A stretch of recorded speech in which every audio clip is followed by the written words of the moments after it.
à toutes et à tous, ma team Kiefer, j'espère que vous allez bien. C'est avec plaisir qu'on se retrouve aujourd'hui pour cette nouvelle vidéo pour la présentation complète de l'étape 2 du Giro d'Italia 2021, Tour d'Italie conçu en intégralité sur ma chaîne YouTube.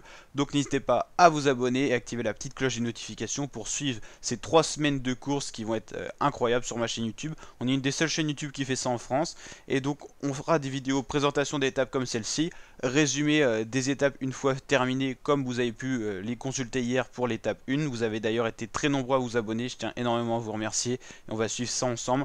Vous savez que cette édition est diffusée sur Eurosport, mais moi je vais vous permettre de suivre ça quand même en parallèle le mieux possible.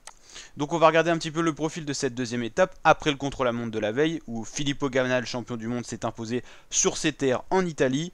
On a une belle étape toute plate, hein, vraiment un profil pour les purs sprinters qui relie la ville de Stipinigi à la ville de Novara pour un total de 179 km avec quand même une petite côte de 4ème catégorie qui attribuera le premier maillot de meilleur grimpeur de cette édition du Giro. Deux sprints intermédiaires qui se situeront plutôt dans la deuxième partie de l'étape, voire quasiment dans la toute fin.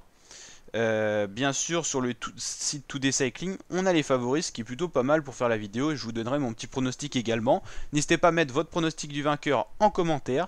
Donc, les sprinters à 3 étoiles, il y a vraiment une grosse start list de sprinters. On a notamment Calabewan, Guacamole Zolo, Fernando Gaviria, mais encore Peter Sagan qui est venu cette année sur le Giro, lui qui a l'habitude de faire le Tour de France, Tim Merlier pour l'équipe Alpecin Phoenix qui découvre les routes du Giro, Elia Viviani pour la Cofidis qui est un peu en difficulté pour aller chercher des victoires, Matteo Mochetti ou encore un Italien Andrea Vendrame, Manuele Belletti, Andrea Pasqualone, David Decker ou encore Davide Cimolai. Beaucoup de sprinteurs italiens, hein, Nizzolo, Vendrame, Belletti, Cimolai, Pasqualone, Mochetti, Viviani.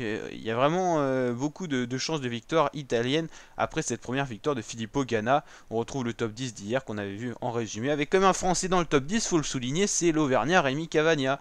Et puis des leaders très bien passés, hein, Almeida, Evenepoel ou encore Vlasov qu'on voit ici. Donc voilà pour cette étape. Alors mon pronostic de victoire pour cette étape, bah ça va être tout simplement allez, Fernando Gaviria, parce que je sais qu'Alabewan est très en jambes, mais sur un sprint comme ça je vois bien les Gaviria aller s'imposer. N'hésitez pas à liker la vidéo si elle vous a plu, à la partager, surtout à vous abonner pour suivre le Giro avec nous en notre compagnie. N'hésitez pas à me dire aussi si ces vidéos présentations d'étapes vous plaisent ou plutôt si on s'axe vraiment sur les résumés et on oublie ces présentations. Donc vos retours seront très importants. Allez, ciao mes fratés, à très bientôt pour de nouvelles vidéos.